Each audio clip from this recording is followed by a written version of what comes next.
If you want news and rumors that appeal, welcome to the Dusty Wheel. Hey, welcome back to the Dusty Wheel.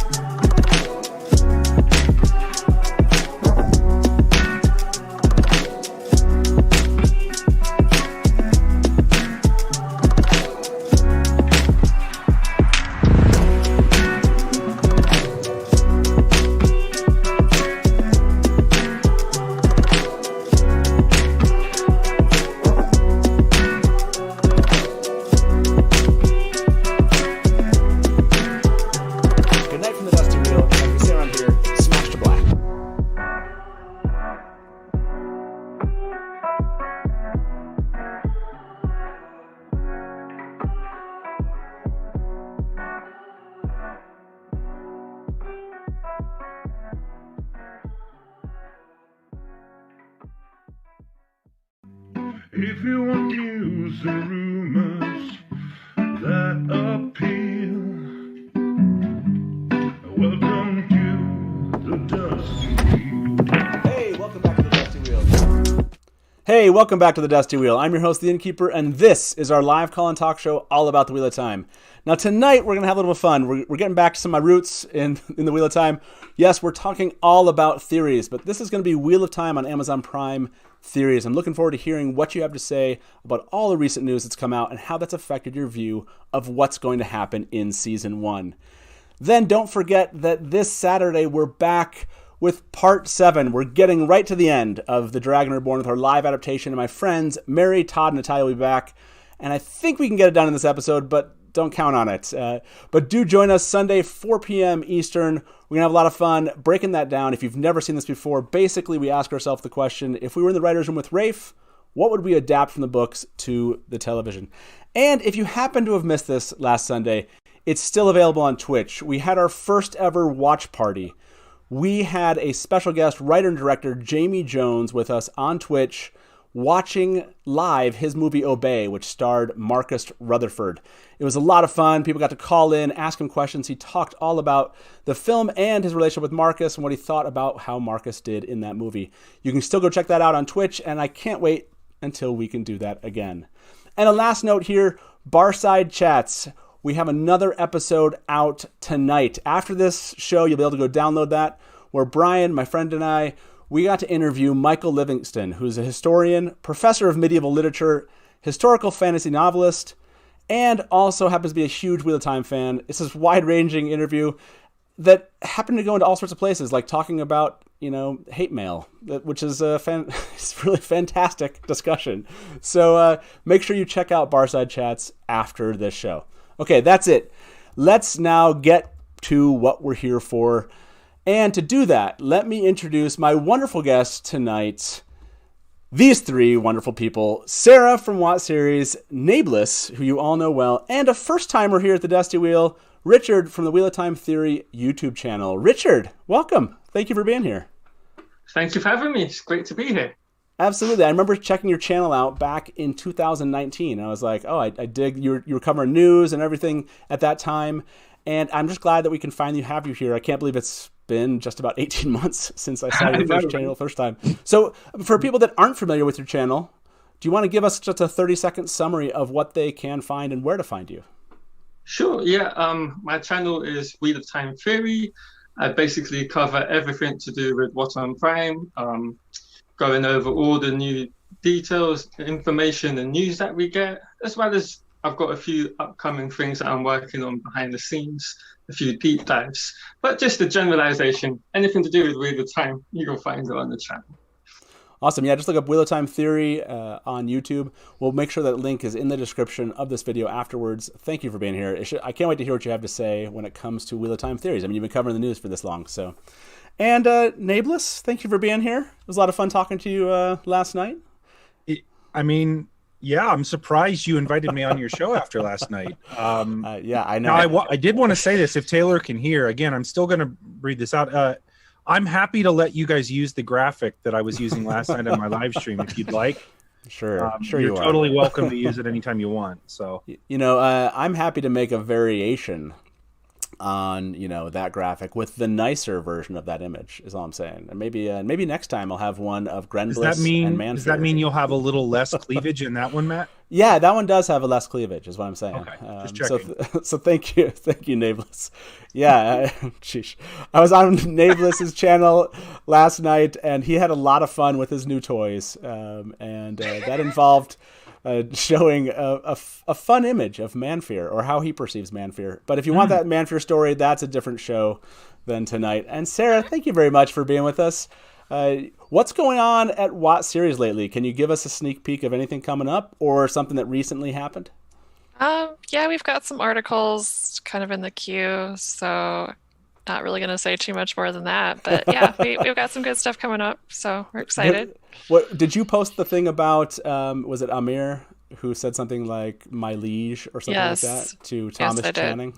Yeah. So these, if you missed this, it was on Instagram, and Thomas Channing, who we don't know who he's playing in the show. It's an unofficial cast member at the moment, but Amir either gave us a clue or he gave us a red herring there by saying something like, "Was it my liege?" Is that what he's like? He said something like that. So. Considering how free he is on his social media, I don't think it was intended to be a red herring. So yeah.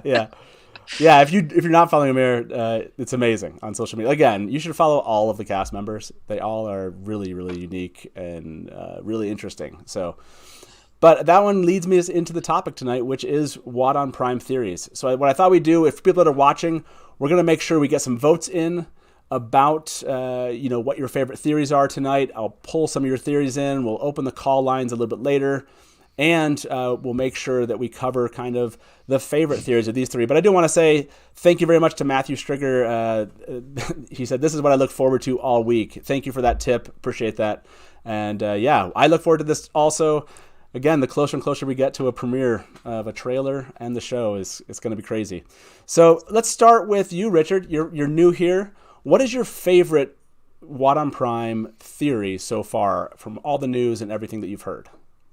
Oh gosh, there's been so many over the course of the last 18 months or so. My favorite theory is I don't actually particularly have one particular favorite theory, so give me a little bit of time if you wouldn't mind to think of one. Get back. Okay, we'll come back to you. Yeah, you don't have a favorite one of it. Nae'blis, is there one kind of hanging off the tip of your tongue here? Do you have one that you love to talk about, or just something that's come up recently? Well, I mean, are we classifying theories that the community's talking about, or theories that I have? Because all of my theories are my favorite. Theories that you have. I mean, you can bring one up, but yeah, theories that you have and that are actual theories that the community actually hasn't turned into fact, if you will. Sure. So yeah. What's your theory or your favorite theory for WoTonPrime for season 1? Well, I think we're not. I'll say I mentioned this right before the show. I think at this point I don't think we're going to get a Forsaken in season 1. Okay. I think that's a theory. So I think what they're going to do is lean into different villains. They may not give us explicitly like making. Are we in spoilers here? This is full. Yeah, that's a great question. Let me throw that up there. Okay, everybody that's watching, this show contains show spoilers. So yes, you are full spoilers for anyone that's, and this will also contain book spoilers as we talk about what our theories are. So just assume all the way through the end of the books could be spoiled tonight. And if you didn't want to hear any spoilers, please step away now. So yeah, go ahead. I did, before we did that, it looks like you had a super chat in the chat, and I just wanted to make sure we didn't skip over that. No, we didn't. It's from some guy named Nae'blis who said, so not worth it then. Don't ignore that one. So back to what I was saying on, I think at this point we don't get a Samael being a mustache twirling villain at the end. I think they may be cutting that. I'm not necessarily, I'm not sour on that either, because I don't think we need to pull out the Forsaken in season 1. They almost seem like too big of a villain. And here's my worry. My worry is in the same way that a lot of us kind of laugh and be like, why didn't the Samael just kill them? Like in the first books, like he very easily could have, right? So maybe they're trying to avoid this whole they very easily could have won. It's kind of stupid that they didn't win, right? Maybe that's what's going on. I don't know. I think it's possible though that the Eye of the World is not the focal point of season 1, meaning that we don't need to have Aginor and Balthamel show up. We don't need Shamael there kind of making dreams happen. And the reason I say that is I just feel like we would have had an Shamael leak by now. Sure. Like they would have to be keeping a lot of this really tight-lipped. Right? Yeah. Honestly, that is I lean towards your explanation, your theory here because of that reason. And let me go to your two fellow guests here. Sara, are you a no Forsaken in season 1? Are you there yet? Do you believe this? I could honestly go either way. I could see that being definitely happening. It kind of just depends on who are they going to really be playing up as the villain, and like what kind of role is Pat and Fane going to have, for instance. I don't know. Right. So that they have to have a villain, and we know like Leandrin's in, but how much of her are they going to show? We don't know yet. So you're still 50-50 on this one? Yeah. Okay. Richard, are you on Nae'blis' side here? Do you lean this way of no Forsaken in season 1? I'm kind of on the fence still. I agree with Sara. It can go either way. But then the big question is, who do you have as the main protagonist of the first season? And so that leads me to think exactly who out of all the quote-unquote bad guys that have been cast that we know about, who are they going to give that predominant role to be the villain? Because at the end of the day, if you think about it from just the general audience's point of view, they do need a antagonist, where they need to see that person on the screen constantly, that, big bad evil. And so obviously for us book readers, we know the general and wider scope of it. But it might be a bit boring for general audience if they don't have a Forsaken on the show. So that's where I'm leaning towards. It could go either way. Okay, I want to ask everyone in chat. Let's ask this question. Taylor will throw this poll into chat. No Forsaken in season 1. That's the question. I'm kind of curious if you will say, Taylor, what are the two options? Is it yes or no? No Forsaken in season 1. Or sorry, I guess you could just say Forsaken. Oh, there, yeah, it works that way. No Forsaken in season 1. Yes, you agree with that. Nae'blis' idea. No, you don't. Sorry, I probably should have made that easier for you to. You mind if I add something to it? Yeah. So, but people that are voting, feel free to vote on that. It's open in chat now. Do you agree with Nae'blis here? No Forsaken in season 1, and I vote yes. Is agreeing with that. Sorry, I pre-baked that one a little bit wrong there. Yeah, Nae'blis. While people are voting on that, what do you think? Well, to kind of address what Richard said, in terms of having a villain, you're absolutely right. Like, we need an antagonist, but I don't think it has to be a Forsaken. I feel like with the season 1, like, we can make the Forsaken the level up for the next season. Does that make sense? So like, yeah. It can be something as simple like, we know Leandrin has been cast. We don't know that they're going to reveal Leandrin as Black Aja this early, or that the fact that the Black Aja even exists this early. Mm-hmm. But it might be a good counter that we find out she is behind the scene and the characters don't know it. Like, that tension would be kind of cool. And if she's kind of directing the Shadow Spawn, for instance, right? Like, they can be setting up something where we don't quite have Forsaken level villains, but that they're implying that they exist. Yeah, and right? I like this idea. I like this idea because then it almost puts the weight of this conflict at Tarwin's Gap, right? Instead of it being somewhere else. And so I think that's what they could do, is have this implied villain thing going on, and then make the big conflict, the season-ending conflict, happen in Tarwin's Gap, and then maybe have some lead-in to bigger, badder villains coming the next season. So I think they could pull that off. But I do worry, like Richard pointed out, if we don't include him here, is it, do you feel like a loss of, like, you're missing a real villain? Like, that's my. And I mean, let's be honest, the Forsaken are a lot scarier before they show up. When you just hear about them.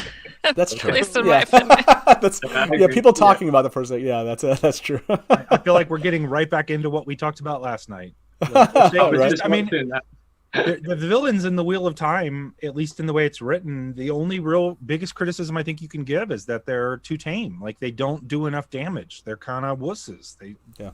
They get beat every time. So I'd be surprised if Rafe doesn't know this, as in doesn't agree with this idea, And by the way, I appreciate Omar dropped this tip into chat. Moash did nothing wrong. Of course, trolling people outside of fandom, in other fandoms. So nice job, Omar. So I want to ask Taylor, go ahead and throw this vote up. I'll be honest, I screwed up this vote by giving Taylor the wrong title, by adding an answer in the title. So I apologize now. Everyone's probably totally confused, and it'd be really funny if this vote ended up like 50-50 because no one knew what they were voting for. But Taylor, go ahead and add the results of this vote in chat. I'm kind of curious how it did turn out. Not that it will tell us anything, of course, because, like I said, I'll do better on this next vote. So no was 60%. I'm going to assume people thought no Forsaken in season 1, but I told them the opposite of that. So this poll, I don't know that we can trust it. So I feel like it's still like an unknown. So sorry about that. We'll come up with better titling for the next poll. Okay, so let's move on to this next question and go up to you, Sarah. Do you have a favorite theory that's come out of all the news recently where you're like, yeah, this is my new favorite? Again, it's really hard for me to just narrow that down to one, but my personal favorite crackpot theory, and I don't know if anyone else out there subscribes to this or not, but I do, is that Peter Franzen's character, he's playing Kerene Nagashi's warder, Stepan, I don't know. My theory is that they have merged him with Elyas, and he will fill the role of Elyas for some kind of early meetup with Kerene, and then he will die in the normal world and manifest as Hopper in WoTSeries. That's wow. I was not expecting the Hopper twist, I'll be honest. Yeah, then they don't have to worry about having this guy cast as Elyas the whole time because he doesn't really do anything in the books, and Perrin doesn't have to have multiple mentor figures. And what about maybe this is what you're saying and I'm just dumb and don't understand it, but here's what that just got me thinking. What if Kerene Nagashi still dies and he's left? That kind of ties into the story. Yeah, I wonder. I think she will. I think that, again, my personal theory is that she's just been pulled into the present because they needed an Aes Sedai to kill off that wouldn't affect the plot at all. And since she's already dead before Eye of the World, it doesn't matter really what they do with her. So if she dies, heck, maybe they have, Alana try to bond him or something to save him as like a foreshadowing for what happens later with other characters. I don't know. We're getting into the weeds now, so maybe I'll stop. So how do I even while I try to encapsulate this, Richard, what's your thoughts here? Do you like this? Are you going down this road here with Sarah, or you're like, it's not going to go that far? It's a pretty out there theory, isn't it? So, I mean, to be honest, I don't really see much wrong with it. There's nothing to say you couldn't do that. So, yeah. So, if I understand correctly, it's Kerene. You think Kerene is in the present? Does Kerene die in your theory? I think so, and I don't know exactly how. I mean, I do think there is actually good evidence for her being in the present timeline based on those Leandrin audition scripts that we dug up a while back. Okay. It never said her name outright or any code name that appeared to point to her, but just kind of some of the context made it sound like there was this other powerful Aes Sedai that was involved somehow, that she was really the only one left of the ones that we know have been cast. So okay, so Kerene is in I think the that present. She's in the present, personally. And then Stepan becomes Hopper, basically. Is that becomes Elyas / Hopper. Becomes Elyas. Okay. I don't think I can sign on to that, but that's possible. But here's the thing. Here's what always struck me as weird. Peter Franzen is a fairly big name outside of the U.S. So, like, he's about as big of a name in where's he from? Finland, right? Like, he's about as big of a name in Finland, from what I understand. It just seemed a little odd that they would get an actor of his caliber to play what essentially seems like a cameo. Right, like if he's just a warder for Kerene Nagashi, who's barely in the show. So it would make sense that he had a larger role somehow. So he becomes the Elyas Hopper figure. So Taylor's going to chuck this poll into chat here. I just gave him this one. This one won't have any yes or no's in the title. It's just going to be the theory, and you can say yes, you agree with it, or no, you do not. But this one's going to be Kerene is in the present, and her warder Steppen becomes Elyas and Hopper. I know a lot of you are thinking. One more piece of evidence for Kerene being in the present is there was a series of comments between Peter Franzen and Alvaro Marte that implied that they had been in a battle scene together where like Peter Franzen was attacking him with an axe, I think. So I think that's more evidence for the fact that Kerene's probably involved in trying to capture Logain. Oh, okay. Yeah, that's right. I forgot about that one. Yeah. So there you go. Sarah, I like you're coming with your theories and your proofs of why you think this. And we'll see what people think. I think the turning point, I don't think is going to be her. I think it's going to be the Elyas Hopper that really goes for yes or no here. So you should see that show up in chat shortly. By the way, Wheel Talk, thank you for being here. And thank you for the tip. And said, Wheel Talk said, Nae'blis is wrong. If we don't see a Forsaken in season 1, it's only because we don't know they're a Forsaken yet. I'll bet on that. And just to return to that one while this vote begins and people start voting on this, I would agree with that, which is I would prefer the theory that we necessarily we don't get a Forsaken, but not because we don't see a Forsaken. I would accept that addition to that theory. That's probably where I would lean.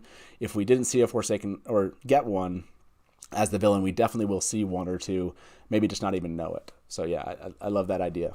So thank you very much, Wheel Talk. And if you're not, by the way, following Rakappa Sedai on Wheel Talk, I just don't get it. You need to go do that. It's excellent content, and appreciate that. Okay, so while they're voting on this one, Richard, you've had some time. Do you have a theory that's coming to mind here that you would want to present before we kind of dig into some of these individual characters that we haven't spoken about yet? Yes, not a particular big theory, but I don't think we're going to get anything of the prologue, anything to do with Dragonmount. Okay. That's kind of what I'm leaning to.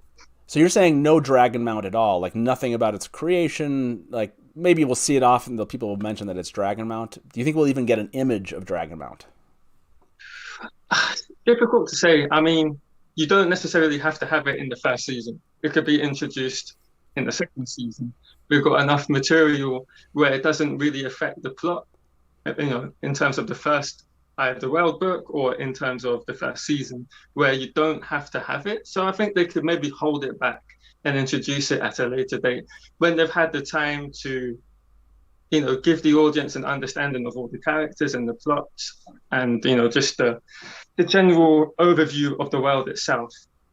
And then maybe for second season, when everybody's comfortable and aware of everyone, then they can introduce it and start expanding upon, the previous ages. So I think that's maybe something they could do with it. Yeah, it's an interesting one. The no prologue basically in season 1. Nae'blis, are you a believer in this? Do you think they're going to stay away from the prologue in season 1? I can't. We got tipped for it. That's why I know. I saw that. Jason, thank you very much for that tip. He said Nae'blis needs to wear his wig. If you watch Nae'blis's live streams, that is something that does happen. And I appreciate you even putting the wig on today here on this show. Sitting right here. It was I appreciate that. Does it make me look better if I wear it? I mean, I like it, but okay, I figured.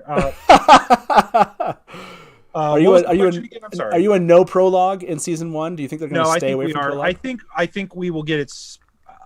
I think the prologue is possible. I think it could be a cold open to the show. I still think that it could be a cold open before the credits, similar to the scene with the White Walkers in Game of Thrones, right before the credits. The reason I think that because it's a perfect setup to show some type of a logo or to the turning of time, like. It's a perfect setup for that. Yeah. I think that we are going to get flashbacks intertwined in the story. I feel like that's going to happen. And here's another thing. I know on WoTSeries there was a script leak. And I don't remember if it was you, Sarah, that wrote this article. It might have been Omar. I don't remember. But where there was a voice in the head and they were talking about, are you mad already? It was Ari, but yeah. Ari, okay. I saw a discussion about this, but perhaps that character was Lews Therin, the voice. that they had cast. I saw somebody talk about that because we all kind of assumed, Logain, right? But what if they're setting up Lews Therin's character in some way, right? Just a thought. I read that and I thought, that's interesting. Yeah, that's interesting. So let's rewind this a little bit, and Taylor, show us the results of Sara's theory, and then I want to throw in I'm gonna get people voting on this idea of a prologue or not, and then get Sara's feedback while people start voting on that one. So yeah, show us what the results were on that one. I'm kind of curious what everyone's. I'll be honest, I'm definitely there with you with Kerene and even the Elyas figure. You took it one step further than I was able to go with you, Sara. that's I couldn't go with a Hopper route, but I was close. We'll see what other people have to say. And I fully admit that part is much more out there. I do legitimately think the Kerene thing is true. So yes received 50%. Thank you. 50.68. Vindicated. So you technically, you are. That's amazing. So thank you very much for that great theory, and people had a lot of fun with that one. By the way, thank you very much, Wheel Talk, for the tip here. My theory in season 1, Else Grinwell equals Selene equals Lanfear. That's why Azuka Hoyle was released with the Grinwells. Interesting. So yeah, I'm going to mark that down as a theory to go back to here. Guys, that theory's debunked already because we already know who is playing Lanfear in the show, and Matt Hatch has not been. Yes, Matt Hatch is not, because that would ruin the show. Let's be honest. Thank you also. Joshua Jones said, "Aren't they just tackling Winter Dragon?" attacking Winter Dragon into the front of episode 1 instead of doing the prologue? That should be a question. That would be amazing. Oh my gosh. Wouldn't that be amazing if they wouldn't troll us all on April 1st by releasing the Winter Dragon as the trailer? I would. I would do it. Oh my gosh, that'd be hilarious. That's terrible. Okay, so to this next poll, Taylor's going to add this. Richard's idea here is a good one. I agree with this, that we aren't going to get the Eye of the World prologue in season 1. I don't think we're gonna see that. So let's get that poll up here. That's a yes or no also. And while we do that, I want to go back to the Logain, and that was one of the topics I want to bring up. This idea that we think that the script leak or whatever suggests that there's a voice or something. Is that was the news at least? What you just said was you thought the voice was Lews Therin. Any theories here? I said that I've seen that. Oh, you've seen that. Okay. Yeah. Okay. So if they were to put a voice in Logain's head, if there's something like that, Richard, do you have what would you want them to do that in the first place? Do you think that that's a real leak? And if they did, what would you want that voice to be? I actually covered that script leak, and I don't actually think it's Lews Therin at all. I think he has to be saved solely for Rand. But actually, the way I'm actually trying to put it is, whoever the Dragon Reborn was going to be, they would get Lews Therin as their manifestation of their craziness and the voice in their head. So you don't necessarily, for any of the male channelers and any of them, it wouldn't necessarily be Lews Therin. It'll just maybe be their own internal voice. I just feel you need to connect Lews Therin and the new Dragon Reborn in the show and in the books. I've always thought that in my head. So I don't personally think that it is actually Lews Therin. Yeah, and I'm seeing a lot of people say, wasn't it? People said, wasn't a woman auditioning for the voice role, and then Gary put Louise Therin. Jack, that's Charlize Theron. That's good. I mean, who would want Charlize Theron? My only pushback on that is this. So, again, I'm being devil's advocate here, but the reason everybody thinks it's Logain, I mean, contextually, you can put that together. But if you read the article leak, most people saw that on WoTSeries. Ari kind of guessed that it was Logain. I'm reading it right now. It's not confirmed. And so everybody kind of read this assuming, oh, that's Logain. And then this voice, the person auditioning was for the audition, for the voice. right? Oh, okay. Yeah, I got you. Right. But it right, wasn't right. for Logain. This is for the Okay. voice in somebody's head. And so if they Yeah. were going to do this, it's very possible that they could have just cast somebody for a voice. I'm just saying, I think it could make sense. Well, but you bring up a good point, which is we've all assumed that. And so I'm going to ask that question after this poll. The poll for the prologue just went into chat. Make sure you vote on that. Do you believe that the Eye of the World prologue will be in season 1 of the show? I'm really curious. Again, I've leaned kind of hard no on this one. It's not that I don't want it. I think it makes a really good season 2 kind of topic, in my opinion. So, but I'll be interested to see what people have to say about that one. But yeah, Sarah, do you have any thoughts on this one? Do you think that this is like, first of all, do you think that the script was I know we always kind of go back and forth on these. Are these real things? Did they end up using this material? Is it just to, audition a voice, if you will? And do you think that's all those things? And do you think this is Logain, or are you kind of suspect and maybe it could be for something else?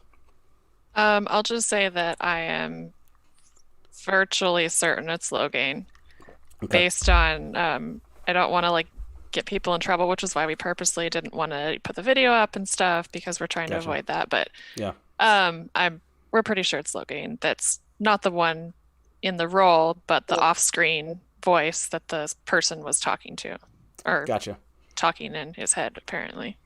Okay, so I'm kind of curious what people think. If people believe that this is going to occur in the show, or if it's something that they did use. If it's a kind of a, again, one of these ideas that maybe never made it, into the actual show itself. I'm curious if what we'll actually get. Now, Logain is one of these. I want to leave this open as a topic before we move on from Logain. Do any of you have any theories dealing with Logain's character arc that you think are different from the book itself, that Rafe and his team will actually do with Logain? Other than we know, do you believe he's going to be captured? Do you believe he's going to be gentled? Is that how you think this is going to turn out, or do you think something else is going to happen? I think they're going to stay pretty much on point in terms of the story and the plot from the books. It's good if they do that, I think, because we get an introduction into some of the Adgers and understand their roles that they play within their society. So we'll have obviously the Red Adger going there, and I think, we know they're going to steal him, at least I think so. And then we'll have the Green Adger, the Battle Adger, going in and basically kicking ass and showing what they're about. And it's a nice and neat way to just for general audiences to get an understanding and gauge of what some of the Adgers within the White Tower do. But do you anticipate him being gentled? Do you think that that's going to happen in season 1 here? In season 1, I think it really depends on how quickly we move within the story. So it could be either way. I'll probably lean towards it happening at some point. Okay, so you think you think that storyline will still happen? Maybe not in season 1, but it'll still happen. I think it'll still happen. Yeah. Yeah, Nae'blis, do you have any thoughts on Logain other than, we know that he has an expanded role? Do you think that's just giving us more on-screen time with him, but the story arc's the same? Well, that's where I struggle here, because I'm trying to come up with what they could be expanding other than just showing what we already know to have happened. I'll give you an example. We already know, at least, I don't want to say we know, we can guess from Rafe's Q&A that we're going to see stuff that's going on in Emond's Field that's not following Rand's point of view, because we get to see Moiraine walk into the wine spring, right? And for the first time, he said that. So that implies what they're going to do is try to show all of the things that were going on at the same time, as Rand's point of view, because that's Eye of the World is 90% Rand's point of view. So I think it's very possible that we're just going to see, Logain's story from warring in Gildon, being caught by Aes Sedai, being transported. I think the thing that's still up in the air, and I hate to bring up another theory, but hey, that's the point, right? That's the point. That brings up what's going to happen with Caemlyn. Is Caemlyn a part of this or not? Because, in the books, Logain gets paraded through Caemlyn. That's kind of the impetus for Rand falling into the garden. Yep. And meeting Elayne and Morghese and Elyda and all that. So far, it doesn't appear that Caemlyn is in the story. totally. I mean, we don't have any confirmation of it. We don't have any Trakands cast that we know of, or at least that I know of. Sara might have all this secret knowledge over there, but I do not know of any. So it makes me wonder, do we go to Caemlyn at all? Yeah, and I think that's a reasonable theory to jump to next here. Let's show the answer to this last one. Taylor, I don't think we have the answer for the prologue. Let's end that poll and throw that out here. I'm kind of curious what this one's going to end up being. Because the Caemlyn one I asked on Instagram just in anticipation of the show, and that one actually, I believe, was like 50-49, 51-49. So people are kind of split. Oh, wow. So yes, they believe the prologue. 50.75% believe the prologue will be in season 1. So everyone's split on that one. So yeah, so this one, Taylor, go ahead and throw this poll in. Is Caemlyn in season 1? Now I'm going to leave it to just Caemlyn, because there's some complications here. We can ask the other question, which is, are we going to see any Trakands? And I think those are two different questions here. Sara, splitting those two questions out, Caemlyn and the Trakands, any of the Trakands, if you will, do you think those are separate questions for yourself, and like what are those answers for you right now? What do you theorize is going to happen between those two? Are we going to see any of them or any of it? I've thought for a while, and as more and more time passes, I'm getting more and more convinced that we are not going to have Caemlyn in season 1, and I don't think we're going to have the Trakands either. Okay. Wow. Just based on thinking of it from like a storytelling perspective, a logistics perspective, Caemlyn has a very small part in Eye of the World, and then we don't really see it again in any major form until book 5. I think there's a brief point in one of the books where I think Matt and Tom stop by or something, but it really doesn't have a big role, whereas somewhere like, Tarvalin is going to have much bigger role, and if they're going to spend all this money and time to build sets and things like that, I think it makes sense to focus more on places like that, or Faldara, where a lot of stuff happens, than somewhere like Caemlyn. But I don't know for sure. But you're a no to both those questions. I don't think either of them are in. Yeah, before I ask that same question to Richard, just want to say, Bard of the Red Hand, thank you for the tip. The Bard of the Red Hand's theory is Rand and Logain will meet, and Logain will know Rand is the Dragon Reborn and turn himself in, realizing he's a false dragon. Oh, interesting. Like you think that's going to be the impetus for doing that? Yeah, the interesting thought there. Yeah, let me take a shot of that one. We can add that one in maybe here as we go. So thank you very much, Bard. To this point, Richard, what are you at? Are you also a no on both those questions? No Caemlyn and no Trakands in season 1? I think it's a pretty safe assumption to have at this point in time. I think you would have already gotten some casting announcement or leak on any of the Trakands. And so I feel if you don't have a Trakands, you don't have Caemlyn. So I think it's gone. And I think the reasoning behind that is probably, as Sarah's already said, they're having to cut certain locations from the book to then not necessarily expand, but to give more time to the more important locations that we do visit within the Eye of the World. And so I think it's just generally pretty much cutting it so we can spend more time in more important places. Okay, well, let's see what everyone in the chat had to say, and then we'll go back to you, Nae'blis, about a specific part of this question. So Taylor, go ahead and show us the poll results on this one. Nae'blis, Trakands. Let's say they don't take us to Caemlyn. Would you still, if you were Rafe and his team, would you still want to introduce any of the Trakands into the story? Whether or not you wouldn't do it. Okay. Why not? I've said from the beginning, to answer both questions at once, but I think they tie in. I've thought from the very beginning it doesn't make any sense to add from a money perspective. Like if we're going to get an actress to play Elayne, who is a fairly major character, she's probably, her and Elyas are the two characters that come from that little interaction that are throughout the story, right?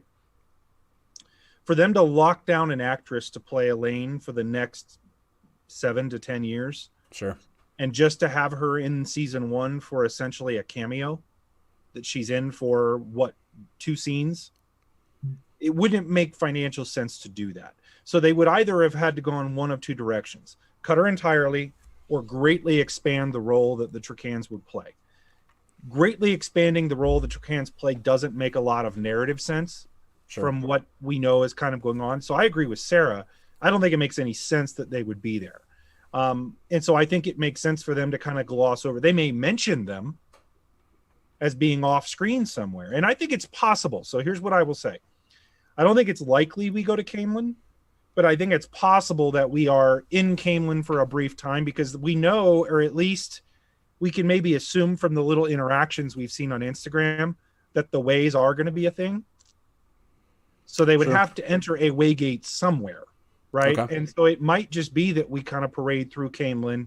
They might mention Elyla or Morghese in passing, right? But we may never get them. Yeah, I could see that. I could see them going to Caemlyn. I think that's always been what I've thought was most likely would be, like you said. I think I heard you mention that about, like, how would they include these people, because it's just such a short time. Like, you'd have to give them an expanded role, or just try to, I mean, we'd have one scene and that's it.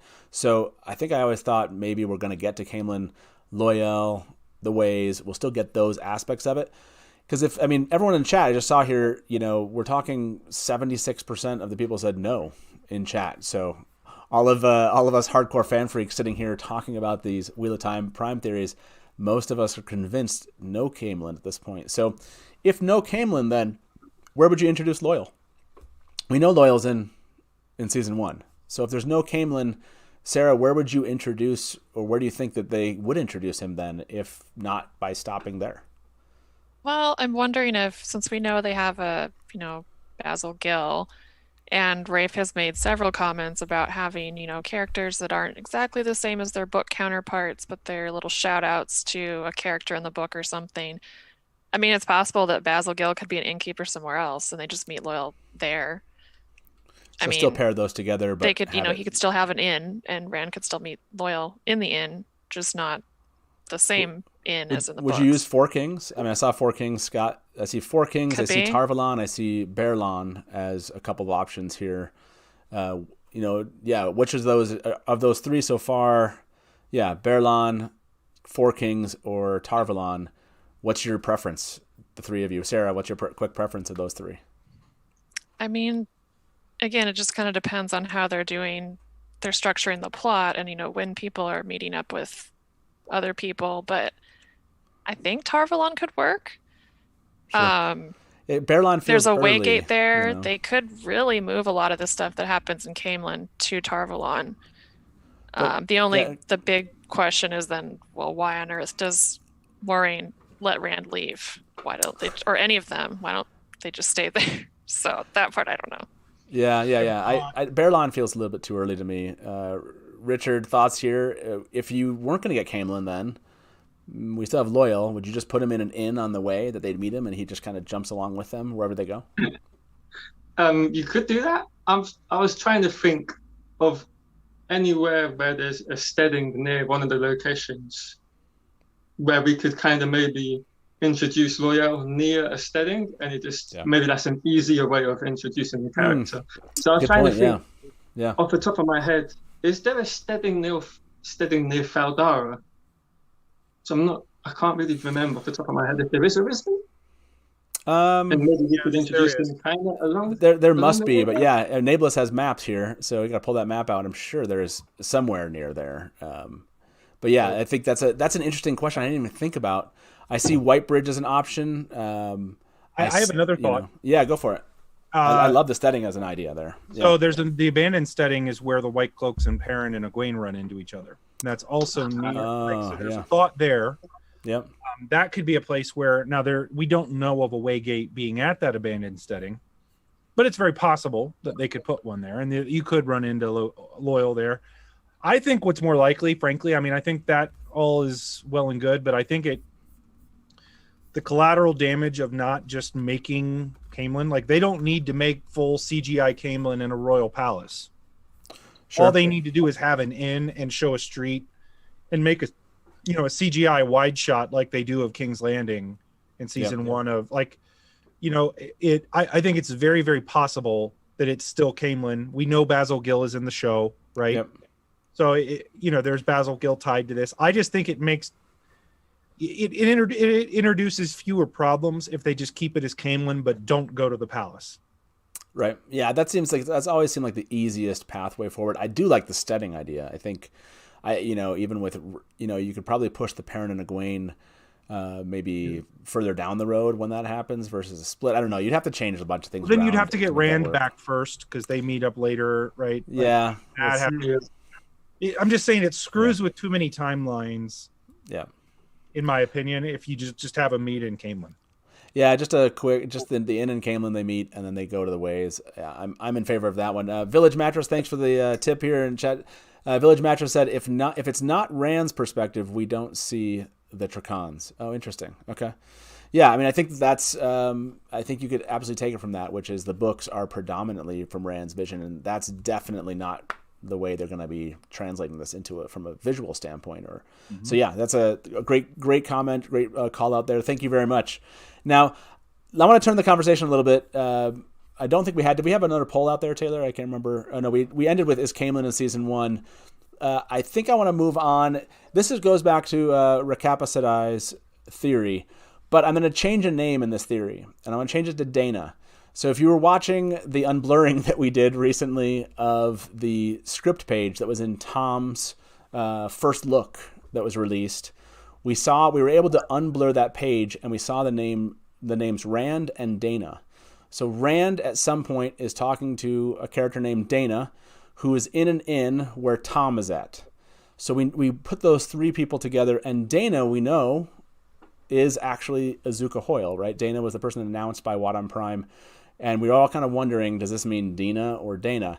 Now, I want to bring up Rekapa's theory here, because if you just change El Scrinwell to Dana equals Selene equals Lanfear, that's an interesting theory for this, which is a Forsaken before we've met any Forsaken, and kind of, she becomes an interesting character that could eventually become Lanfear. So what do we think about this theory, this idea that Dana, who Rand meets and is connected somehow in the plot, if you will, plot details to Tom? What do you think, Richard? Do you like this idea that Dana's something more, something unknown, and ends up becoming Lanfear? It's a great idea. It's one I do like. So generally and initially, I thought it was literally just a fan callback, something we would kind of be in on. We've read the books. But now that you've mentioned Rekapa's theory, I really do like that a lot. And I think it would make a lot of sense.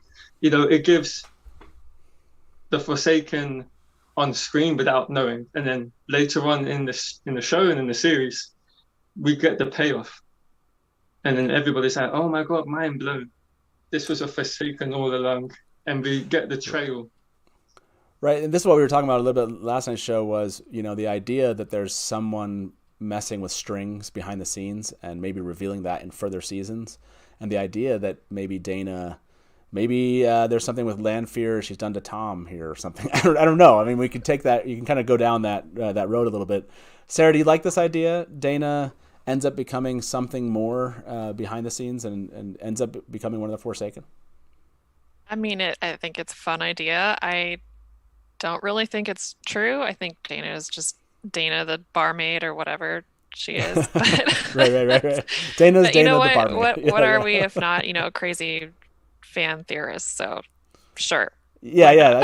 This one's fun, and I'm gonna go with that. I do like this as a fun idea. So we're gonna put that. Taylor, go ahead and throw that poll in there, and I'm gonna go to get Nae'blis' thoughts on this. And so when you see that poll, I'm kind of curious what people are gonna say. By the way, Swaforley left a tip and said Elayne plus Logain meet after last credits in season 1 in the tower to bridge into season 2.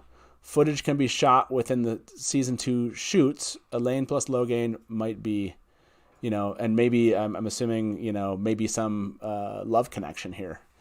That's how I'm interpreting that carrot plus a 3 there. So Elayne plus Logain meet in the tower as bridging from season 1 to season 2. I kind of like that. I like the idea that we might get a shot of the tower and a meeting between Elayne and Logain. I didn't even think about the romantic subplot here potentially between Elayne and Logain. That would be a twist. So let me grab that one if we have time to kind of talk through that one. What an interesting idea. I'm sure there's fanfic of that somewhere. there's some there's Master the Deck. yeah, that's Master of the Deck's alter ego here, leaving that theory. Oh, there's some votes here. yeah, it's looking. I'm seeing lots of no's here. I feel like the no's are going to win out in this next one. So, Nae'blis, what do you think about this idea? Do you think Dana is just a barmaid? I think she's nothing. There's something else? I think she's nothing but a barmaid. I agree with Sara. Okay. Here's why I say that. Even in your unblurring video, what immediately popped out to me is the context of their conversation is not a familiar one. Like, she is not talking like, "Oh, that's my man Tom." Like, it's not Dina, it's Dana who's the barmaid, and I think they're just playing with names. Okay, but would you only then? Okay, but that suggests that Azula Hoyle's like in maybe let's call it 15 minutes of an episode or something at the most. Is that how you think they're, or do you think that she will still to feel that way for a lot of these episodes though, right? Okay. Like there's a lot of characters that it's kind of looking like are making cameos. Okay. Yeah. I just, the context of that specific clip, if we're going off that evidence, it doesn't feel like they knew each other. She's talking like, "Oh, there's the Gleeman. Go talk to him." Yeah. Like she wasn't talking like, "Oh, there's my man Tom," right? Like it wasn't. It looked like Tom was just passing through, and she happened to work at the bar. That's the context of it. I got. I could be wrong. Maybe I read it wrong. The only, I guess, my tendency here is to think that something else must be happening here. In other words, Azula Hoyle just for 5-10 minutes, but like you said, Emond's Field, you look at how many actors are involved there, and they're probably going to be in like a single episode. I don't know. Maybe there'll be more, but I just think they could just be in a single episode. So, Richard, do you think, though, let's say Dana is just a barmaid, do you think Dana makes another appearance? Do you think that we're going to get somewhat of a Dina effect in a season 2 where Dana will somehow connect with Tom? Or do you think they're just completely disconnected and, like you said, it's just a fan nod? I'm going to stick with my fan nod. I think it's just going to be for us to know Nothing about. else. But Okay. I think we also have to think about this point that I'm going to make. Just because we've got great actors playing roles doesn't necessarily mean because they're fantastic actors we have to expand every single role on the show to accommodate for their greatness, for our sake. So I think the way you have to look at it is pretty much they wanted to get the best possible actors or actresses to play the roles and to do them justice and credit, but that doesn't necessarily mean they have to have a huge role for the show. So I think that's generally what's going to happen. Right, like I keep going back to like Maria Doyle Kennedy, who we all thought was going to have this big role, and then she's a tinker. I mean, it's not that it's a nothing role, but it's not what we thought it was going to be. Sure. Yeah, there were some other ideas there.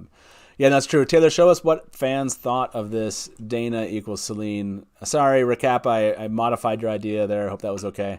It looked like I saw lots of no's, so I'm thinking people do not want to they don't want to lean into this idea that Dana is anything else. So, wow, yeah, 81.36% of the vote said no. So I'm getting the feeling that people are like, Dana is just a barmaid, basically. So yeah, that's understandable. By the way, of course, as you all know, this is a live call-in talk show. If you want to give us a call here and share your theory, we can bandy it about, and then we can have everyone vote on it. I'd love to hear what your WoTonPrime theory is that we have not covered yet. So you can give us a call at 1-313-825-5968 or 1-313-TALK-WOT. And yeah, we'd love to hear your idea. Give us a call, or if you just want to tell these wonderful content creators what you think about their work, and hopefully it's something kind. Don't call if it's something mean, but only call with nice comments. Unless it's Nae'blis. You can say that. Okay, so Dana was a big one for me as far as like that was an interesting one because we did that in blurring and that was fun to find that there. Are there any other theories that you've heard out there while we wait for some calls? I just saw 3 people jump online here, so we're going to get them in here. Are there any other theories that we haven't covered tonight that you were like, no, this one's really interesting and I really wonder if this is going to happen? It could be just speculation you have about the show in general, or something specific dealing with a character we haven't touched on yet. And other than Layla, we don't need to go down the Layla road again, that we've been there too often. So again, you can tentatively classify some of these things as theories. I guess everything is a theory at this point because we really know very little. Like there's things that we kind of know, but we don't know We don't know anything for certain. Okay. Yeah. So I guess you can classify most of these things as theories, but I think that the end of the books changes dramatically. I don't think that the Eye of the World is the focus of the ending of season 1. Okay. I Interesting. think Okay. that's going to be more Faldara focused, more Padan Fane, and more Horn of Valir focused, is my guess. Interesting. Okay. And I'm I was just, going to mention, sorry to interrupt, Nae'blis. I was going to actually mention, would we even see the Green Man? So it kind of pulls into your line of thought there. well, I think that I think that we're going to end with the battle. I think we're going to end with something very similar, but I don't think that we're going to see the events of the Eye of the World. I guess I'll put it this way. I think the Green Man could show up. I think that could be in something like episode 7, hypothetically, just giving you an example, like not being the climax. Like Right. that is Yeah. simply an event that happens on the way to the battle at Faldara, the little invasion. We've got Shadow Spawn there. We have the Horn of Valir being stolen. We've got Padan Fane with a role. Like, I think those are possibilities. Now, I am not, like, again, I wouldn't put myself in the same category as Sara, who might know her, or Ari, who have, like, tracked every cast member's location. Wow.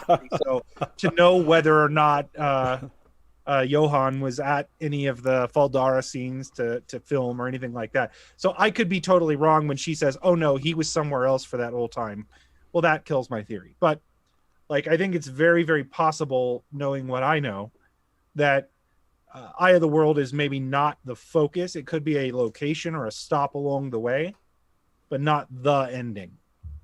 Yeah, no, this was a good one. I think we need to cover this one, the Eye of the World, and how much, when we talk about the horn, and see what people have to say about this. I do want to bring up Brian's comment here, his tip here. Thank you very much, Brian. He said, if Dana is just a barmaid, she probably wouldn't be referred as a named character. She would probably be referred to as barmaid on the script, not Dana. What's your thoughts here, Sara? Do you feel like because they named her that she must have some additional significance here versus just kind of a nod?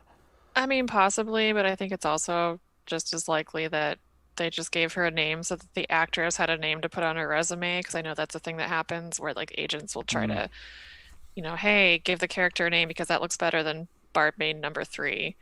Gotcha. Okay. I don't know. Yeah, and that's good. I feel like it's still out there, right? This idea of yes or no as far as if she's doing anything else. So, but yeah, good point. Thank you very much again, Brian. Appreciate that. We're going to jump back to the Eye of the World.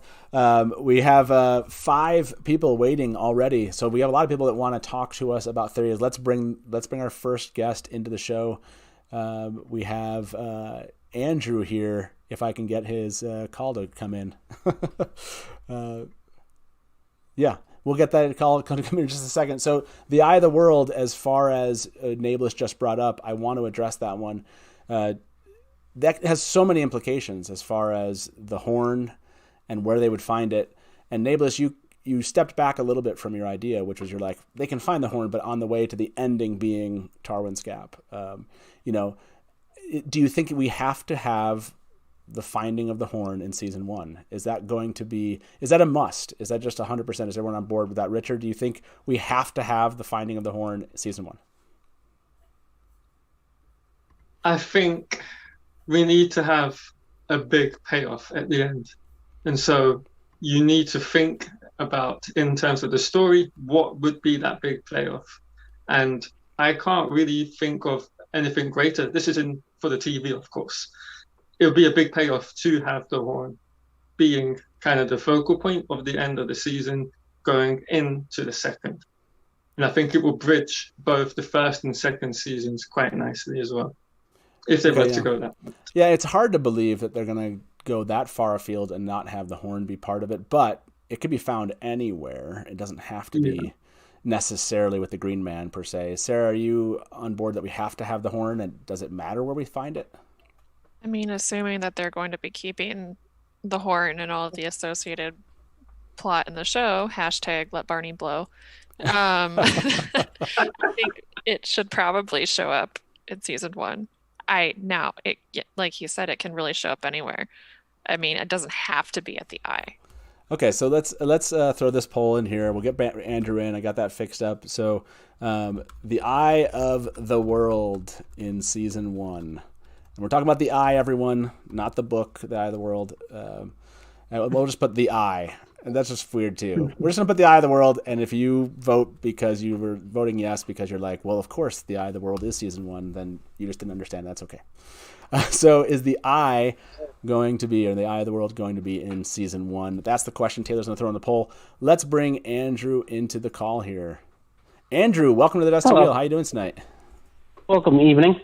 How's it going? Evening. Good evening. So what's your theory that you'd like us to kind of My theory has chat about? to do with getting the sword, Tam's sword, into Emond's Field. Because what we seem to know is that the battle or the prologue will take place after, during the winter's night.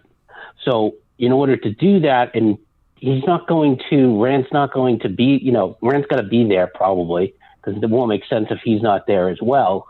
And then he's not going to go to the farm, then come back and then leave. So my theory is that one of the first scenes we get, of Rand, will be him getting ready to load Bella in the cart and all the apple cider. He'll see the fade and then not realize what's going on. He'll kind of be anxious. Tam will walk out the door, will, talk to him and say, what's wrong?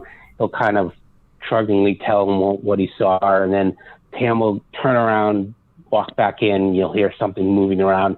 He'll come out buckling his sword on, and Rand will kind of look at that askance, and then he'll say, I didn't see what you saw, but I've been seeing weird things, and it's better to be safe than sorry. That'll get the sword in there, and there won't be the scene where Rand kills Narg and has to pull Tam all the way into town. Yeah, I think this is a very reasonable theory, which is we know we're going to get Beltane, and the idea it feels pretty dead on that we're going to get Beltane, and that will be where we'll actually see the battle happen, and that they're already going to be in town for this. I absolutely 100%. I know it's a theory, but I 100% believe that theory to be true. Sarah, or do you think that we're going to get the farmhouse? We're cutting the farmhouse out of this season 1. I think we'll see it. I mean, I don't really see a reason not to. I mean, unless they want them all to be in Emond's Field for some reason the whole time. But, I'm sorry. Do you think we're going to get the attack at the farmhouse, or do you think that we're going to get all the attacks? I think so. you do think that's going to happen still? Okay. I think so. Nae'blis, quickly to you. Yes on farmhouse attack, or do you think it's all going to happen in Emond's Field as far as the action with Tam and Rand and the sword?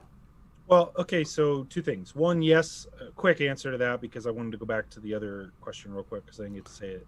Okay, yeah. I 100% think that we're going to see the farmhouse. I don't think much changes there because they want to have different locations going on. Like, it's clear that they want to be able to move from thing to thing to thing. So I think that makes sense to keep. Now, back to Eye of the World and the ending and all that, because I don't mean to go back to that, but people were talking about this. I think a great ending to season 1, something that sets it up, is if you don't want to make the Horn of Valyr a MacGuffin for season 2. Like, I think it's something that you kind of want to be a multi-season arcing item, right? And I think it sets up season 2 very well with Fane escaping with the horn. Sure. So I think it's important that they have found that earlier. I didn't, I'm sorry if I'm reading this, but I had asked Ari in the chat, was Johan actually at the Faldara filming site? Sure, that's a good question to ask. And I don't know if she answered yet or not. I think she said, sorry for the slow reply, I was on the road. So yeah, we can find out if that's... Oh, she did say, hard to say. I haven't seen anything that indicates he was there, but he's hard to pinpoint. Which I told you, she's got tracking devices on all of them. He's hard to pinpoint. Fane's hard to pinpoint. It's really annoying, those actors that don't have any social media or don't have much of an online presence. Don't tell the secret. Don't tell the secret. Yeah, that's so. Andrew, I want to go back to you here. Do you think that that the Eye of the World itself will play the big ending sequence, or do you think there's really going to be a subset to like Tarwin's Gap happening, and that's where the kind of climax will be? Yeah, well, I think it will be in episode 7, because I do think the end of season 2, the end of season 1 will be the beginning of book 2. Like you'll end season 2 with the stealing of the horn. So, yeah, no, I agree with you there. I do, in that sense, I do agree. We're gonna throw the farmhouse poll up here shortly. Hey Andrew, thank you so much for calling in, man, and sharing that theory. Yep. I 100% agree with you, actually. So, hey man, we'll talk to you soon, okay? Yep. All right. Have a good night. You too. I want to bring our next caller in because he's calling from Sweden, so I feel bad that he's already waited here. Let me bring Zach into the show. Zach, welcome to the Dusty Wheel. How you doing? Hi guys. It's awesome. Thank you for How waiting. So I'm good. yeah. So what's your theory, or what did you want to discuss? No problem. Yeah, it's not too bad. Yeah, because I had a while back, the teaser they released maybe last year sometime, I think, a few months back, with the entire ancient Eye to Die symbol thing. Because maybe you already discussed this on your show, but my thinking was it was so weird how they chose to animate that thing like as liquid or water, because that's not really part of the symbol itself, in the series. So I was thinking maybe that could be like how they will choose to portray Saidin and Saidar in the series. Oh, interesting. You think like that was like symbolic of kind of that they're going to give it like a liquid kind of texture? I was thinking maybe that could be a thing, because it was, maybe because they often describe the One Power as some sort of liquid in the series itself. So I always just pictured it in my mind, something like that, and it could be a way of distinguishing between Saidin and Saidar. I don't know if that's something you ever thought about, but no, I always thought that was. I thought that they might be suggesting that the event that they were trying, that Perrin and Egwene were part of, was somehow next to a river or something. I kind of connected like water was related to the true. event Yeah, itself. that could be a thing. Yeah. So no, I hadn't gone there. But interesting idea here. Let me end this other poll while you're on the phone here. Taylor, go ahead and end the last poll. Oh, sorry. Did you not Oh, you didn't start that one? I thought. No, I thought the poll for the Eye of the World did start. So maybe I'm wrong there. Everybody, am I? I see lots of I voting. I vote yes. Maybe I'm wrong. The poll never started. The poll never started. Okay. So Fire Taylor. So Taylor, you want to throw that poll up for the Eye of the World while I ask Zach about this? So we had two theories, Zach, that just got proposed. One about the farmhouse attack, Rand and Tam's farmhouse. Do you think that that's going to make it into season 1 of the show, or do you think that they'll consolidate where those attacks happen, at least when it comes to Rand and Tam, and that will be in the town? I for sure think it would be another location, because they would want to maybe cut in between, because that always brings more dynamic action, I'd say. And you can have different pacing in the different scenes. So I'd say different locations, yeah. Okay, so you think we're keeping the farmhouse? I mean, I know it's obviously a classic moment in the books. It's something I know fans want to happen for sure. So I want to ask you this other question while people are voting here before we let you go. What about the actual Eye of the World itself? Do you think that we're going to get the Green Man, Forsaken, Horn, all those scenes, and then move on to Tarwin's Gap, or do you think it's going to be something a little bit cut short and maybe we'll still get the Horn, but not all of the details? But they will for sure sort of try and streamline it a bit, because it sort of isn't really in keeping with the rest of the series all that much, Like the ending is a bit different from the rest. So I'd say like they try and streamline it probably, and not have it be too similar to like the Ents and Lord of the Rings and all. So I'd say they probably cut a lot of that down.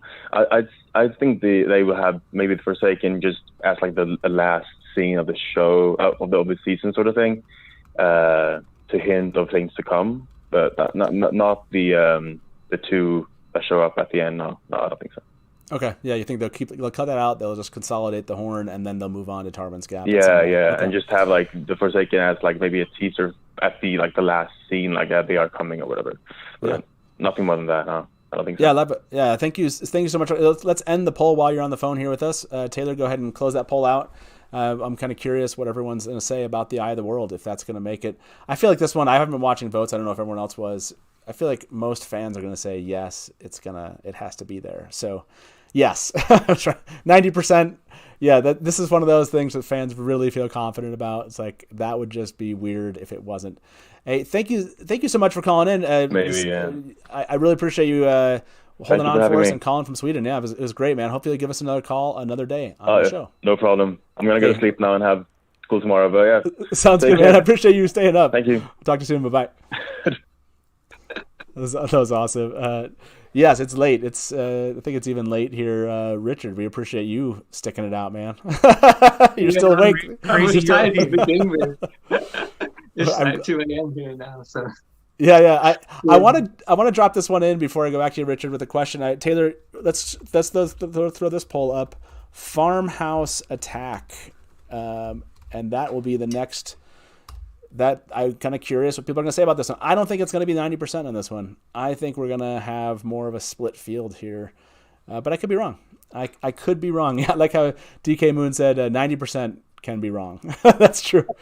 We don't know. We don't know at this point. What do you think about this idea, Richard, that Zach brought up? Do you think that teaser trailer from WoTonPrime was somehow like the water effect was just them having fun? Or do you think that it was somehow either related to what was happening in that scene or, like Zach had said, somehow related to how they're going to portray the One Power in some way? I'd never even thought or contemplated the idea. I literally, from the moment I saw it, I just believed it was artistic license. And then someone was just having a bit of fun with it. But now that Zach mentioned, the One Power is generally used or described as a liquid or water, it makes sense with what we've seen. But would they go and use that design in the show? I'm not too sure about that, particularly myself. So I'm kind of just leaning towards artistic license. Yeah, I like that they did kind of take, maybe this idea of the oil, water kind of thing and played with that a little bit and just had fun with it. Although yeah. I do lean to the idea that it's somehow it's somehow related to Perrin and Egwene, what they're talking about. But I could be wrong. They could just be throwing us off with effects.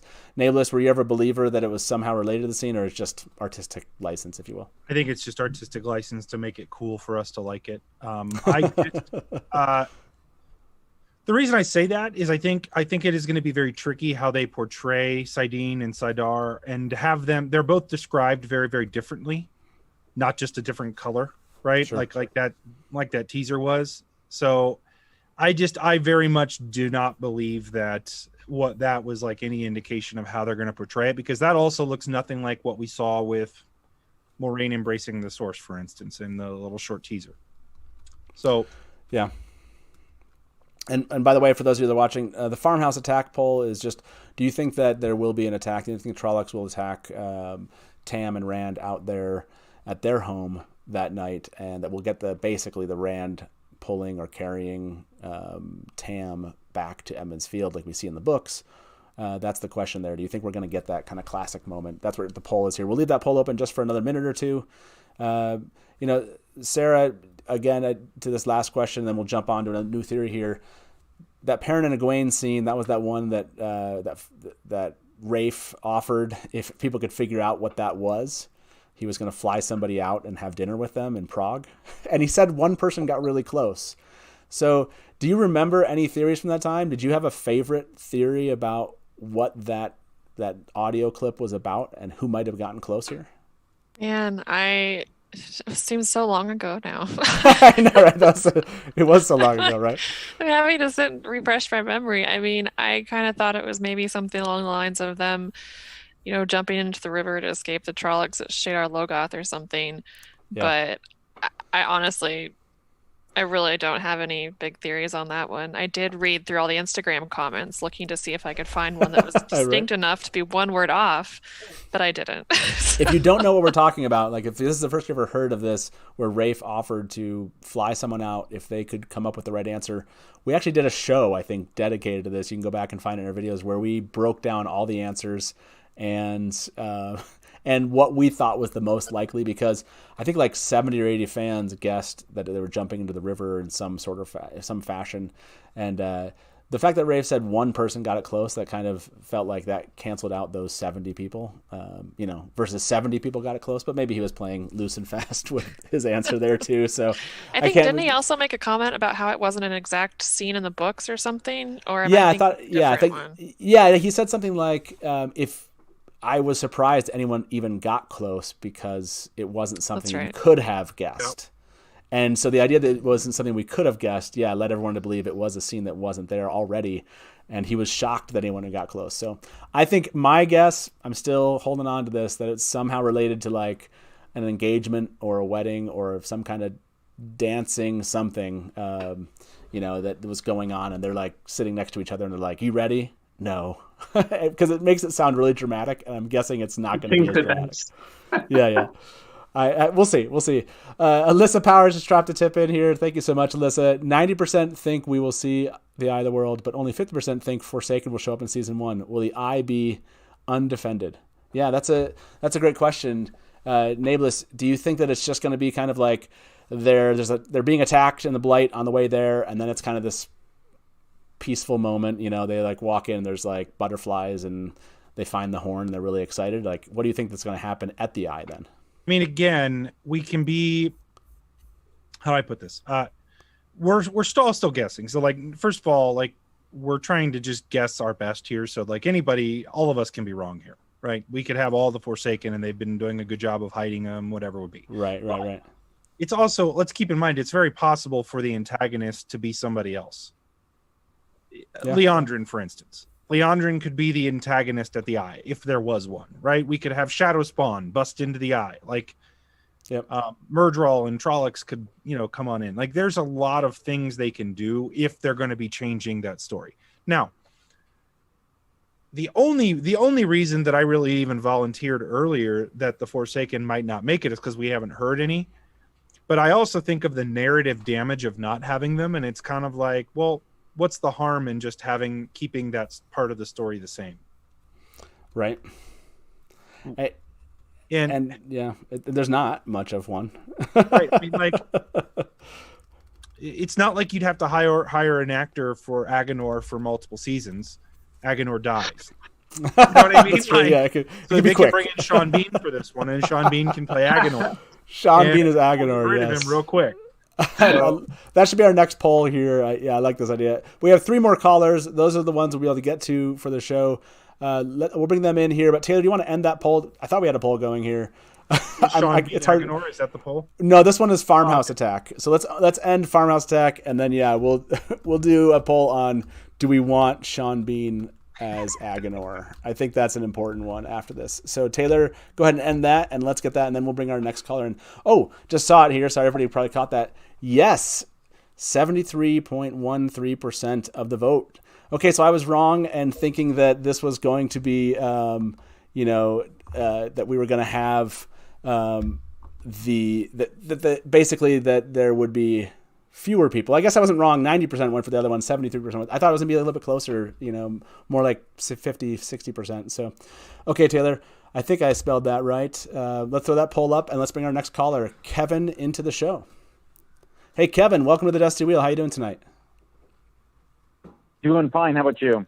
Fantastic. Thank you for waiting on hold here for us. So what is your theory that you wanted to bring to the table? So you were talking right out of the gate about who would be the antagonist if there's like no Forsaken. Yeah.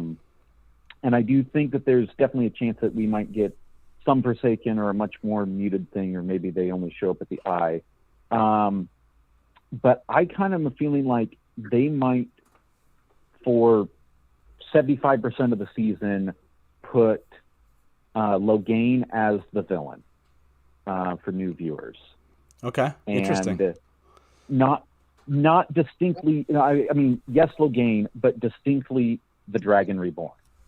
You get a lot of, they talk about in Emond's Field that, Dragon Reborn's bad, or he may be just as bad.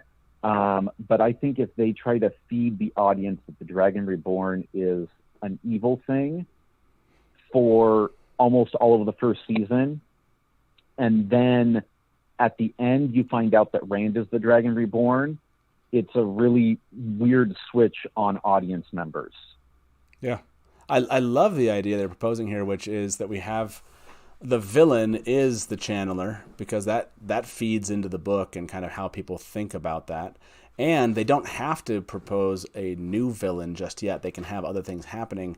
Because Sarah, maybe correct me here, but I thought, I want to say that Alvaro Morte was in block 3, wasn't he? Do we believe he's at least in? So we believe he's in at least episode 5, if not also episode 6. So this goes along with what Kevin's proposing here, which is he could still be the villain most of season 1. I actually really love this theory a lot. Thoughts on this one, Sarah? Do you like this idea that maybe we won't get the Forsaken, if you will, as in the big villains, and that Logain might play that role in Rafe's scripts? Yeah, I mean, I think it's interesting. I do think that they're definitely going to play up Logain and the Dragon Reborn and just male channelers in general, because it's a great way to show a lot of the stuff that in the books we only hear talked about. You know, male channelers are scary, the Dragon Reborn is scary, Aes Sedai hunt down men who can channel, you know, all that stuff that we just hear them talk about. Yeah. Now we'll actually get to see it. Now, as to what they actually do with Logain's character himself, I don't know, but I could definitely see them making him be more of a, not if not a villain, a dangerous antagonist type figure. Yeah, I like that. I like where are you at on this one? And this is definitely, I think we'll throw this one, but chat after this is the last poll's over. Nae'blis, do you like this as maybe a plan that they had, which is not rely too much on the Forsaken at this point, but to rely on this antagonist that's Logain? I mean, conceptually, it sounds very cool. Like, you can play with some themes there. You can play with making him the bad guy and flipping the script. Like I said, conceptually sounds great.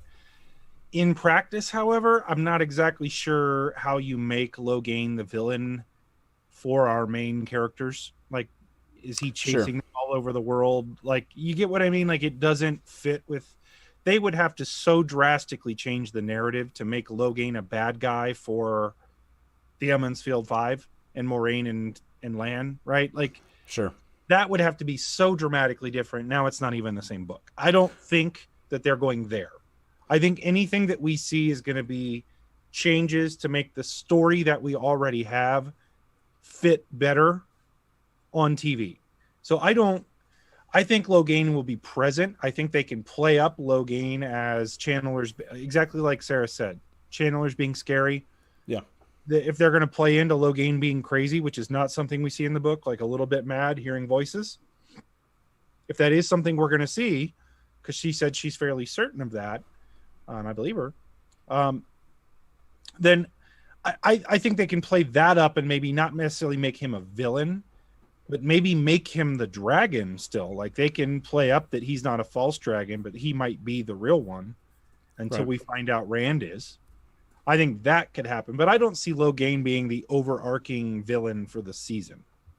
Sure. I like the idea that it's the focus of antagonism, at least for other things going on. Like you said, they can kind of still use dark friends and, you know, creatures of the dark to kind of be chasing the other side of that and have two parallel stories going on. But they wouldn't need as much weight on the villain side if I think there's a strong enough antagonist that kind of can carry some of that. That's what how I thought of that. Kevin, before we let you go here, are there any other theories that we talked about tonight where you felt strongly for or against, like that you're a big believer in, or you're just like, no way, it's not possible?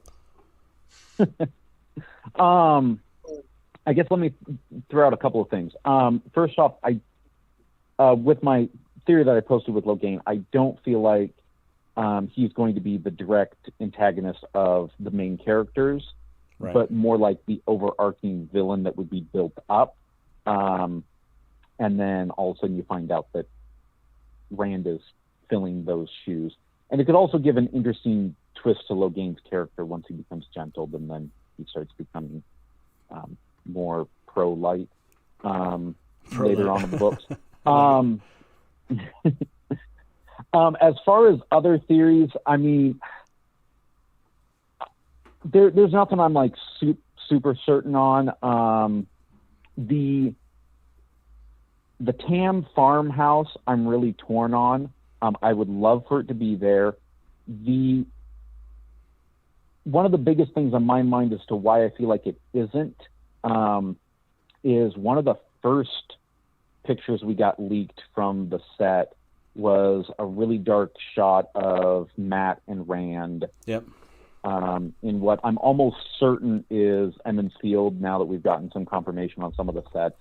And it looks pretty beat up. And to me, that just kind of looks like I mean, it could be an aftermath shot, but to me, that really kind of made me feel like Rand and Matt were going to be together during that attack.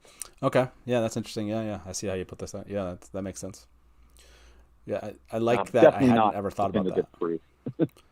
Yeah, no, I hadn't actually tied those two things together, but I can see that. I mean, people could say that maybe he arrives after it's over, and that's what they're seeing. Some kind of post scene where he's already made it back there potentially. But no, yeah, that's a great idea. Hey, thank you for hanging out here and hanging around and sharing that idea.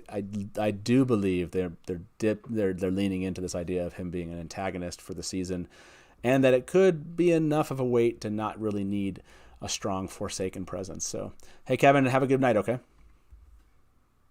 No problem. Thank you. Yeah, thank you. Bye-bye. So before we move on to our last two callers here, Taylor, go ahead and end this Sean Bean poll. Let's see how this one turned out. I want to know what the Sean Bean. And while we get this answer, Village Mattress, thank you very much for that tip. Village Mattress said, we get the prologue. Sean Bean is Lews Therin. He dies. Sean Bean plays Lews Therin voice in Rand's head throughout the series. That would be amazing. I mean, Sean Bean's a great actor, so like 60% voted for yes. So Sean Bean as Aginor, you've heard it, Rafe and team. The majority of people here with us tonight would like that to happen. I love it. Let me bring Dave into the show. Hey, Dave, welcome to the Dusty Wheel. How you doing tonight? Matt, how you doing? Good, man. Love the panel. Love the show as always. Yeah, it's a Four familiar faces. I've seen you all. So here we go. Okay. Here we go. Now I got something for you. We were talking earlier in the show. Oh, I've been scribbling notes for the past hour. I like it. As my good friend Nae'blis has said, that this season 1 has roughly the same budget as the last season of Game of Thrones. Okay. And I want everybody to think about that for this specific reason. And it's not going to be all on salary like we had to pay the season 7 of Game of Thrones people. I think they're going to do this meticulously well. We've waited 30 plus years for this, not because there was no popularity for this show, but because the story was so large and so difficult to tell in its entirety. Now, I know Rafe is going to make changes, and I welcome to a degree. But what I would say is I'm trying to get everything I could into the show. I would do a rolling prologue throughout the first season of Lews Therin, of the Trolloc Wars, of Tam coming to Emond's Field, and that way you would have a rolling intro into the story as a background. You wouldn't have to devote all of the a full episode or sparse episodes. I think that would be the best way to go. Okay. Like the Thrones intro or the Lord of the Rings intros, where you're going to get some exposition, but some live action exposition. Secondly, I think we're going to have to keep Caemlyn. Okay. And I'll give you a reason why.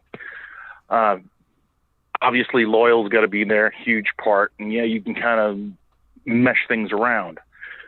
And this goes with a flyer theory, just so you know. Okay. Logain talking to himself is when he sees Rand on top of the wall, shining brighter with power than he ever has. Okay. Is he going nuts? Is this me? Who is this guy? He even laughs as he's walking into the palace because he realizes the irony of him being the dragon reborn, which he isn't, and this guy who's standing on the wall is. The big flyer, though, is this. There is no Perrin's wife. Okay. Perrin's wife will be Elayne Trakands. The blonde-haired, blue-eyed woman is actually Elayne Trakands. I feel like you just rickrolled. And Rafe is just having fun with us. Rafe is just having fun with us. You took us down that road with you, and you're like, and Elayne and Perrin. Yeah, exactly. Okay. So, sorry. Go ahead. Yeah. Go ahead. I'm just saying that to have the red and white brocades to show foreshadowing of the Forsaken, Basil Gill, Loial, more introspection on the whole Verin thing, which brings Loial into the story. Everything else kind of, Caemlyn is one of those little threads that if you pluck at it, it can start making things messy. It's one of those focal points where about 4 or 5 storylines start from. And to pull that would be messy, unnecessarily so, because now you would have to actually do an episode or 2 or whatever, instead of just having everybody in that one place at that one time. Okay. So I want to ask my my esteemed panelists here. Richard, thumbs up or thumbs down for Perrin Elayne? Okay, thumbs down on that. Okay, so Sara, thumbs up or thumbs down on Perrin Elayne? No, I'm not saying she is Elayne in the story. I'm saying that we're being told that it's Perrin's wife that dies or something. I gotcha. Okay, so in actuality, that is Elayne Trakands. Okay, so that I was totally confused on. Now I'm with you. You believe that Helena Westerman is actually Elayne, and we're kind of being trolled here by suggesting that she's Layla Ibarra, and that this has been kind of some elaborate, almost ruse, if you will. Okay, so let's go back down that road. We'll go back to Sara. Thumbs up, thumbs down. Helena is actually Elayne. Still thumbs down. Okay, still down. Richard, back to you. Thumbs up, thumbs down. Helena is okay. No, it's a thumbs down. Nae'blis, where are you at on this? Helena Westerman might down, actually be Elayne. But only because Ari hasn't said that was true yet, because Ari would have been on top of it. Again, I hate to keep putting this up, but I'm telling you, Ari has like tracking devices on every cast member. If true. Helena was in that block, we would know about it because she's like right about everything. So sorry, am I pronouncing it Helena and it's Helena? I apologize if that's. I don't know. I hope I'm. All I'm saying is that's a 5 and under line, you know. The 5. Well, I want to ask this: do we know this, Sara? Block, as far as Helena Westerman, do we know what block that we think that she might have been there? I can't remember. I thought she was one of the ones we're not sure of. She was there. She was there in block 1 for sure. She was at the table read video. Oh, that's right. It's possible she was there for a very small part of block 2, but she also seemed to be doing kind of a lot of touristy stuff and hanging out with friends, so she may have just stayed a little bit longer after she was done filming and then left. I don't know. It's not really clear. Yeah, it doesn't mean that we only get Emond's Field in the beginning. I've always thought that we're going to get lots of things in episode 1 and 2 outside of Emond's Field. So yeah, that's an interesting ideas. Dave, thank you very much for the notes, and I like the idea of a rolling prologue here. I'll probably throw that up in a poll and see what people think about having that intro. Any last thought you want to leave us with before we let you go for the night? No. One last thing. It's hard for us as readers to think as visual editors. Okay? And now if I'm trying to do the Eye of the World, the whole first book, if I'm trying to do that in season 1, I am not ending with them finding the horn and opening the chest and all that. No. I end the series in season 1 with Nynaeve fighting for her life and cut to black. That's what I do. And I start season 2 with them winning that battle versus Aginor Bathamel, and then you have the horn and the banner and everything else like that. Episode 1, season 2. Interesting. Okay. Appreciate it, man. Hey, interesting thought. We'll let you go and have a good evening, okay? Great job, Daz. Thanks. Hey, thank you.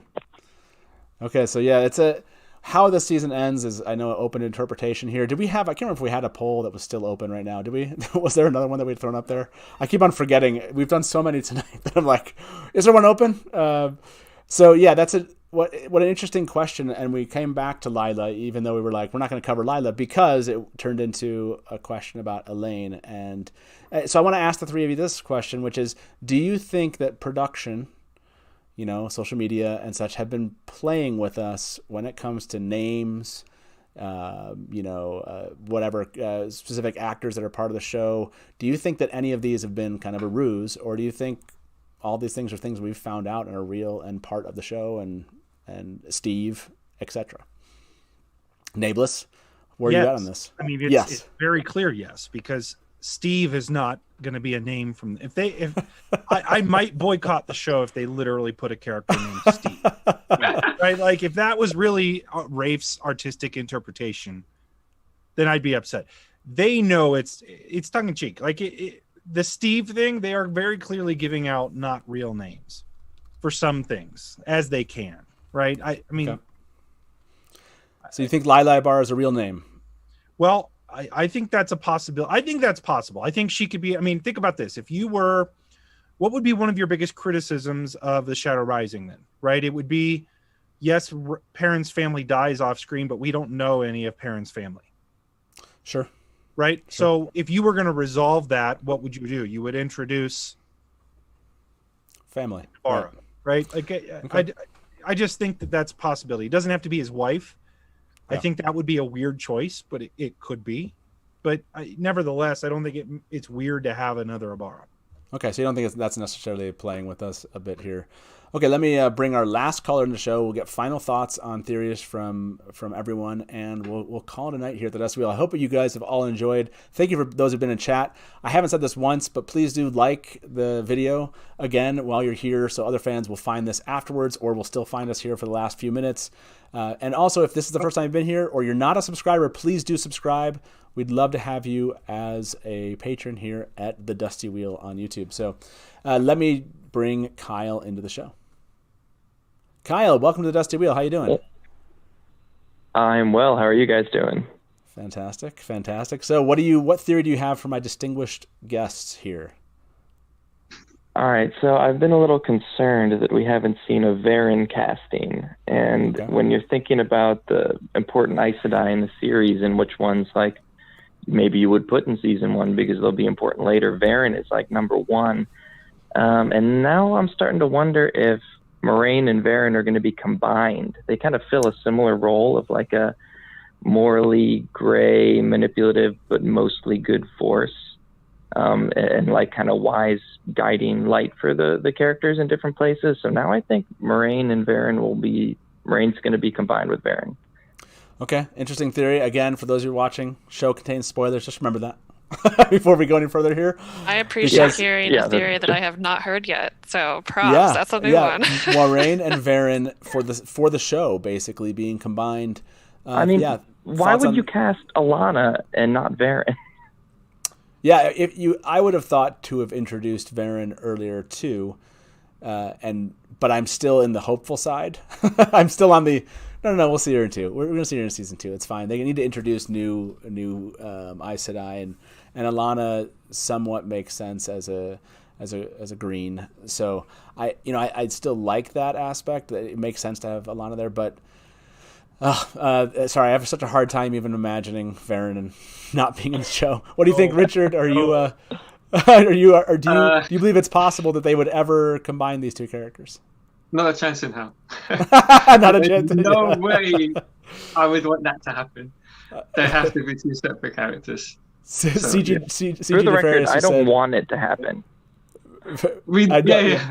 Yeah. No, we don't believe anyone wants it to happen. But I love the theory. I love the daringness of the theory is significant, which is they're gonna do some merging. I think Rafe has talked about that. I want to say that he's mentioned that there could be some kind of merging of storylines. These feel too significant. These feel like 2 storylines that are too significant to merge all the way. But I like CG Nefarious said Steve is Verin. Exactly. That's the one they're messing with us on. Nae'blis, I saw you like no way. Also. You don't think it's possible? Absolutely. No, I mean, first of all, 0% chance. But if they did that, I think I would probably not be a fan of the show. that would be that's the line. That would be that's the line. way over the line for me because, like, number one, Verin's my second favorite character in the books. So sure. Right off the bat, that would be like, why would you do that? But they play such different roles later on that just because they have they play the similar sidekick, like, Gandalf figure at the beginning of the books. They diverge so far. That would be such a crime if they took Verin out. And there's a 0%. I mean, Rafe would not be a fan of the books if he did that. That's like saying we're just going to combine Moiraine and Swan, right? Like, it doesn't make sense. It's not happening. Okay, so you think that you're totally against. I'm seeing people like, no. Yeah, this is a great question. If there is another one, Kyle, so if you were Rafe, let's say Moiraine, you're going to keep Moiraine and Verin as separate. Do you see any natural, like, merging of two characters outside of these 2, where you think that he might actually make that choice?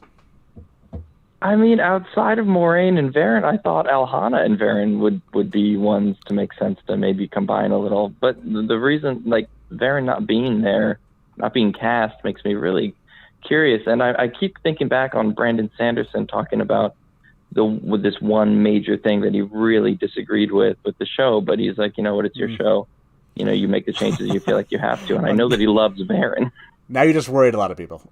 you just called up Brandon's like changes they made. Yes, even though you brought up that, I just can't imagine this. I mean, Rafe has not talked about Verin, but he's talked about keeping like Avienda. And I feel like if you're going to keep Avienda, you keep Verin. Like, that's my rationale. Like, if we're getting Avienda, if we're getting Min, we're getting Verin. So I'm going to go with that. Hey, Kyle, thank you so much for holding this entire time. Really appreciate that. Last note, though, Farmhouse. Do you think the Farmhouse attack's going to happen, or do you think that Tam and Rand are going to end up in Emond's Field for the attack? Gotta have the Farmhouse. It's spooky. It's scary. It's a good kickoff to like see the monsters. Yeah, I agree. You got to have the Farmhouse, and as everyone's thinking right here, we got to have Verin. Okay, Kyle, thank you so much for calling in, man. We'll talk to you soon. Yeah, thanks, guys. Have a good night. You too. Good night. Yeah, I feel like you got to have Verin. There's going to be some merging. We didn't get to that question really here tonight, but thank you very much for everybody in chat that answered all those polls, that you've been here tonight supporting all of us. And thank you, Three, for being here and having fun. I mean, we just almost spent 2 hours. It just flew by talking about Wheel of Time on Prime theories. I want to give all three of you one more chance. Is there anything we're forgetting? You can just throw the theory out, and we're not going to discuss it. But are there any theories that we've forgotten to address and that you just want to throw out there before we end the show? It's not a theory, but I've always thought you could have a bit of Winter Night as the prologue. That's just something in my head I've always thought of. And then you would intro it in as well into the actual first episode. Oh, interesting. It would be that could be interesting. Yeah. Anything else from Nae'blis, Sara? Nothing? You're like all theoried out tonight? I mean, this isn't really a theory. It just kind of ties into the last thing about merging Verin and Moiraine. But I do want to point out that just because we don't know if someone is cast doesn't mean they're not, because technically they haven't announced Ingtar, and we know he's cast.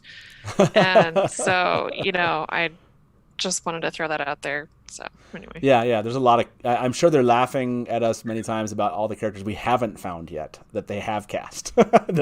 I can't imagine that we've found them all, or unofficially cast or named members yet.